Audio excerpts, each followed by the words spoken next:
வணக்கம் மக்களே, welcome to our YouTube channel படத்துக்கு போகலாமா. இன்றைக்கி நம்ம திரை விமர்சன நிகழ்ச்சியில் பார்க்க போகிற படம் 2014 ஒரு English paranormal romance science fiction ட்ராமாவாக வெளிவந்த இன் யுவர் ஐஸ் அப்படிங்கிற இங்கிலீஷ் படத்தை தான் இன்றைக்கி நம்ம ரிவ்யூவில் பார்க்க போகிறோம். வாங்க ரிவ்யூக்குள்ளே போய் தெரிஞ்சுக்கலாம். படத்தோட கதையை எடுத்துக்கிட்டோன்னா, படத்தோட கதாநாயகன் பேர் டைலன். இவர் ரீசண்டாக ஜெயிலிருந்து வெளிவந்த ஒரு கைதி. பரோலில் வெளியே வந்திருப்பார். ஒரு பரோல் ஆஃபீஸரோட கண்காணிப்பில் தான் வாழ்வார்.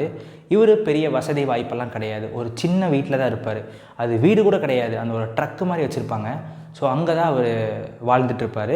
அவர் பார்ட் டைமாக ஒரு கார் கம்பெனியில் ஒர்க் பண்ணிகிட்ருப்பார். இன்னொரு பக்கம் நம்ம கதாநாயகி ரெபேக்கா. இவங்க ஒரு மேரிட் உமன். இவங்களோட ஹஸ்பண்ட் ஒரு சக்ஸஸ்ஃபுல்லான டாக்டர். ஸோ அவங்க ஒய்ஃப் நம்ம ரெபேக்காவை வந்து நிறையா பிஸ்னஸ் டீலிங்ஸ்க்கு வெளியே பார்ட்டிக்கெலாம் கூப்பிட்டு போவார். ஸோ அப்படி கூப்பிட்டு போகும்போது அங்கே இருக்கிற அந்த நிறையா பார்ட்னர்ஸ், அந்த பிஸ்னஸ்மேன்லாம் இருப்பாங்கள்ல, அவங்கள ப்ளீஸ் பண்ணுறக்காக நீ இப்படி நடந்துக்கோ, இப்படி ட்ரெஸ் பண்ணு, இந்த மாதிரி அவங்கக்கிட்ட பேசு, அந்த மாதிரிலாம் இவர் சொல்கிறது வந்து இவங்களுக்கு வந்து அவ்வளோக்கா இவங்க லைஃப் ஸ்டைலுக்கு செட் ஆகலை. என்ன தான் ஹஸ்பண்ட் மேலே அவ்வளோ காதல் இருந்தாலும், ஒரு மரியாதை, ஒரு சந்தோஷமாக இருந்தாலும் ரெபேக்காவுக்கு அது ஒரு மாதிரி உறுத்தலாகவே இருக்குது. இது ஒரு பக்கம். ஸோ நம்ம கதாநாயகி ரெண்டு பேருமே வேறு இடத்துல இருக்காங்க. நம்ம கதாநாயகனான டைலன் நியூ மெக்சிகோவில் இருக்கார். நம்ம ரெபேக்கா ஹாம்ஷயரில் இருக்காங்க. இவங்க ரெண்டு பேருக்குள்ளே ஒரு நியூரல் கனெக்ஷன் ஃபார்ம் ஆகிருக்கு. ஃபஸ்ட்டு இது என்ன கான்செப்ட் நான் கரெக்டாக சொல்லிடுறேன். அதாவது டைலன் என்ன பார்க்குறாரு, என்ன பேசுகிறாரு, அவரோட ஃபீலிங்ஸ், அதாவது அடித்தா நமக்கு வலிக்கும்ல, அந்த ஃபீலிங்ஸ் அது எல்லாமே ரெபேக்கானால் ஃபீல் பண்ண முடியும், அதை பார்க்க முடியும், அதை கேட்க முடியும். அதே மாதிரி தான் ரெபேக்கா பண்ணுறது எல்லாமே டைலனுக்கு தெரியும். ஆனால் இது அவங்க சின்ன வயசுலேருந்தே ஃபீல் பண்ணுறாங்க. ஆனால் யாருன்னு அவங்களுக்கு தெரியல. ஒரு கட்டத்தில் டைலன் ஒரு நாள் பப்புக்கு அவர் ஃப்ரெண்ட்ஸோட பார்ட்டி பண்ண போயிருக்காரு. அப்போது ஒரு பொண்ணுக்கிட்ட ஃப்ளர்ட் பண்ணும்போது அங்கே இருக்கிற ரெண்டு பேர் வந்து அவர் அடிச்சிடுறாங்க. ஸோ அப்படி அடி வாங்கும் போது அவர் அடி வாங்குகிற ஃபீல், அந்த வலி ரெபேக்கா ஒரு நாள் ஃபீல் பண்ணுறாங்க. அவங்க ஹஸ்பண்டோட ஒரு பிஸ்னஸ் டீலிங்காக ஒரு பார்ட்டிக்கு போயிருக்காங்க. அப்போ ஃபீல் பண்ணுறாங்க. எப்படின்னா டைலன் அடித்தா ரெபேக்கா கீழே விழுந்துடுறாங்க. அங்கே இருக்கிற அந்த ஹஸ்பண்டோட, அதாவது நம்ம ரெபேக்காவோட ஹஸ்பண்டோட ஃப்ரெண்ட்ஸ் எல்லாருமே பார்க்குறாங்க, என்ன இந்த பொண்ணு ஒரு மாதிரி பண்ணுதே, டிஃப்ரெண்ட்டாக இருக்கே அப்படின்னு. அதுக்கப்புறம் தான் நமக்கு தெரிய வருது ரெண்டு பேருக்குள்ள ஒரு நியூரல் கனெக்ஷன் இருக்குது. ரெண்டு பேருமே கம்யூனிகேட் பண்ணிக்கிறாங்க. இப்படி கம்யூனிகேட் பண்ண உடனே தான் தெரியுது ரெண்டு பேருக்குமே சின்ன வயசுலேருந்தே அந்த ஃபீல் இருக்குது அப்படிங்கிறது தெரிய வருது. ஏன்னா ரெபேக்கா வந்து சின்ன வயசுலேயே அவங்க அம்மாவை இழந்தவங்க. அம்மாவை இழந்து தனிமையில் வாழ்ந்தாலுமே அவங்க கூட யாரோ ஒருத்தர் இருக்காங்க, அவங்க கூட சப்போர்ட்டிவாக யாரோ ஒரு பர்சன், ஒரு ஃபீல் ஒன்று இருக்குது அப்படின்னு அவங்க சின்ன வயசுலேருந்து அவங்களுக்கு தெரியுது. ஆனால் அது யாருன்னு தெரியல. கொஞ்சம் நாளுக்கு அப்புறம் தான், இந்த சம்பவத்துக்கு அப்புறம் தெரியுது அது வேறு யாரும் இல்லை, நம்ம கதாநாயகன் டைலன். ஸோ இவங்க ரெண்டு பேரும் கம்யூனிகேட் பண்ண ஆரம்பிக்கிறாங்க. இப்படி அவங்க ரெண்டு பேரும் பேச ஆரம்பித்ததுக்கப்புறம் அவங்களுக்குள்ள ஒரு பியூட்டிஃபுல்லான ஒரு ரிலேஷன்ஷிப் பில்ட் ஆகுது. இந்த ரிலேஷன்ஷிப் எங்கே போகுது, கடைசியில் இவங்க நேரில் பார்த்துக்கிட்டாங்களா இல்லையா அப்படிங்கிறதா இந்த படத்தோட மீதி கதை. படத்தோட பாசிட்டிவ்ஸ் அப்படின்னு எடுத்துக்கிட்டோன்னா, படத்தோட லீட் ஆக்டர்ஸோட பெர்ஃபார்மன்ஸ். நம்ம ரெபேக்காவாக பண்ணது ஜோ காசன், டைலனாக பண்ணது மைக்கேல் ஸ்டாஹில் டேவிட். ரெண்டு பேருமே ஒரு சூப்பரான ஒரு பெர்ஃபார்மன்ஸ் கொடுத்துருந்தாங்க. ஏன்னா இந்த படத்தோட கதைக்களம் எடுத்துக்கிட்டிங்கன்னா, பெர்ஃபார்மன்ஸால் மட்டும்தான் டேரக்டர் நினச்ச அந்த ஃபீலை ஆடியன்ஸ்க்கு கன்வே பண்ண முடியும். ஏன்னா இது ஒரு சிம்பிளான ஒரு சப்ஜெக்ட் மாதிரி தான் இருக்குது. ஆனால் ரெண்டு பேருமே வேறு இடத்துல இருக்காங்க இல்லையா. ஸோ அவங்களோட அந்த ஆக்டிங்னால் மட்டும்தான் அவங்களுக்குள்ளே இருக்கிற அந்த ஒரு பாண்டை வந்து நம்மக்கிட்ட எமோஷன்ஸாக கன்வே பண்ண முடியும். ஸோ ரெண்டு பேருமே நல்லா பண்ணியிருந்தாங்க. இதுக்கப்புறம் படத்தில் அவங்க யூஸ் பண்ண பேக்ரவுண்ட் ஸ்கோர் அண்ட் சாங்ஸ் ரெண்டுமே எனக்கு தெரிஞ்ச ஃபஸ்ட்டு ஒரு 1/2 hour to 45 minutes ஒரு 2-3 சாங் வருது. 2-3 இடத்துல பேக்ரவுண்ட் மியூசிக்குமே கொஞ்சம் ப்ளசண்ட்டாக அந்த ஒரு மூட் செட் பண்ணுது, படத்தோட மூடை செட் பண்ணுது. அது ரொம்ப பியூட்டிஃபுல்லாக எனக்கு ரொம்ப பட்டுச்சு, ரொம்ப நல்லாவே இருந்துச்சுன்னே சொல்லணும். இது போக இந்த படத்தை டைரக்ஷன் பண்ணது பிரென் ஹில். இந்த படத்தோட ரைட்டர் யாருன்னு பார்த்தீங்கன்னா, நம்ம அவெஞ்சர்ஸ் ஏஜ் ஆஃப் அல்ட்ரானோட ரைட்டரான ஜெஸ் வெல்டன். அவர் தான் ஸ்க்ரீன் ப்ளே பண்ணியிருக்காரு. ஸ்க்ரீன் ப்ளே வந்து இந்த படத்துக்கு ஒரு முக்கிய பங்கு வகிக்குதுன்னு சொல்லணும். ஏன்னா ஒரு சீன்லாம் பார்த்தீங்கன்னா டைலன் வந்து அவங்க கூட கனெக்ட் பண்ணிட்டாங்க, ரெபேக்கா கூட கனெக்ட் பண்ணி ரெண்டு பேரும் ஜாலியாக பேசிக்கிறாங்க, டெய்லி பேசிக்கிறாங்க.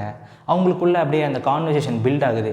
ஸோ அந்த டைமில் வந்து டைலன் வந்து ஒரு பொண்ணு கூட ஃப்ளர்ட் பண்ணாருன்னு சொன்னால, அந்த பொண்ணை ஒரு நாள் இன்வைட் பண்ணுறாரு வீட்டுக்கு டேட்காக. ஸோ அந்த பொண்ணு வீட்டுக்கு வர்றதுக்காக இவர் வந்து டின்னர் ப்ரிப்பேர் பண்ணுறாரு.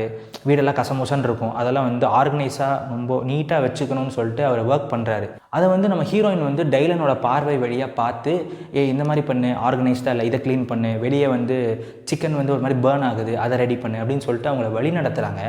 அந்த வழி நடத்தின உடனே ஒரு கட்டத்தில் அந்த பொண்ணு வீட்டுக்கு வராங்க, அந்த டேட்டாக வராங்கல்ல, அந்த பொண்ணு வீட்டுக்கு வராங்க. வந்த உடனே இவர் நல்லா தான் பேசுகிறாரு. ஆனால் இவருக்குள்ளே ஒரு நர்வஸ்னஸ் வருது. அந்த நர்வஸ்னஸ்னால ரெபேக்கா வந்து என்னடா ஆச்சு, ஏன்டா இப்படி பண்ணுற, இந்த மாதிரி பேசும்போது இல்லை எனக்கு ஒரு மாதிரி இருக்குது அப்படின்னு சொல்லிட்டு இவர் ரெபேக்கா கூட பேசிகிட்டு இருக்காரு. அதை வந்து அந்த பொண்ணு பார்த்துட்டு இவன் ஒரு மாதிரி மென்டல் மாதிரி பண்ணிட்டுருக்கான் அப்படின்னு சொல்லிட்டு அந்த பொண்ணு பயந்து ஓடி போயிடுது. அப்போ வந்து டைலனுக்கும் ரெபேக்காக்கும் ஒரு சண்டை வருது.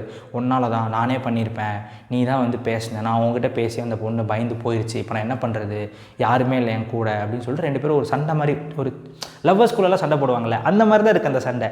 அந்த சண்டை போட்ட உடனே கொஞ்ச நேரம் கழித்து திருப்பி அவங்க அந்த சண்டையை காம்ப்ரமைஸ் பண்ணி சேர்றாங்க. அந்த ஒரு ரிலேஷன்ஷிப் வந்து நல்லா காட்டியிருந்தாங்க. ஃபஸ்ட் அந்த 1 ஹவரில் இருந்த அந்த ஆர்கானிக்கான ஒரு ஸ்க்ரீன் ப்ளே கடைசி ½ அன் ஹவரில் வந்து இந்த படத்தை சீக்கிரம் முடிச்சே ஆகணும், இந்த எண்டிங் இதுதான், அவங்க சேர்றாங்களா சேரலையா அப்படின்னு ஒரு எண்டிங் இருக்குல்ல, அந்த எண்டிங் வந்து இந்த எண்டிங்காக அவங்க படத்தை ரொம்ப ரஷ் பண்ணிட்டாங்களோ அப்படின்னு சொல்லிட்டு எனக்கு ஒரு ஃபீல் இருந்துச்சு. படத்தோட எண்டிங் என்னன்னு நான் சொல்ல மாட்டேன், ஆனால் அந்த படத்தோட எண்டிங் வந்து எனக்கு ஒரு மாதிரி ஒரு கம்ப்ளீட்டாக எனக்கு ஃபீல் ஆகலை. ஸோ ரியலிஸ்டிக்காக காமிச்சிருக்கலாமோ, இல்லை வேறு மாதிரி எண்டிங் கொடுத்துருக்கலாமோ, இல்லை டக்குன்னு முடித்த மாதிரி எனக்கு ஒரு ஃபீல் இருந்துச்சு. ஏன்னா என்ன எண்டிங், ஒன்று 2 பேர் சேருவாங்க, இல்லை சேர மாட்டாங்க. என்ன நடந்தாலுமே அதுக்கப்புறம் ஒரு ஆக்ட் இருக்குது. ஏன்னா ஹீரோயினி சேர்ந்துட்டாங்கன்னா அப்போ ஹஸ்பண்டோட நிலைமை என்ன ஆகுறது?